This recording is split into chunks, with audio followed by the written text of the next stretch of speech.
1959 October 21న Ladakh దగ్గర మన CRPF దళాలు చైనా సైనికులపై వీరోచితంగా పోరాడి 10 మంది అమరులయ్యారు. వారిని స్మరించుకునేలా ప్రతి ఏటా అక్టోబర్ 21న పోలీస్ అమరవీరుల రోజుగా ఘనంగా జరుపుకుంటున్నాం. వారి త్యాగాలను, బలిదానాలను గుర్తు చేసుకుంటూ మనం అందరం కూడా స్ఫూర్తిని పొందుతున్నాం. ఈ సంవత్సరం దేశవ్యాప్తంగా విధి నిర్వహణలో 192 మంది పోలీసులు అమరులయ్యారు. వీరికి నివాళులర్పిస్తున్నాను. వారి ఆత్మకు శాంతి కలగాలని భగవంతుణ్ణి ప్రార్థిస్తున్నాను.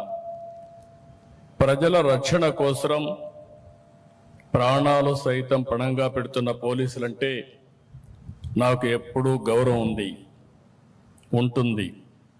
మీరు చేసేది కేవలం ఉద్యోగం కాదు, మీరు చేసేది నిస్వార్థ సేవ, దేశం కోసం త్యాగం అని చెప్పి కూడా విజ్ఞప్తి చేస్తున్నాను.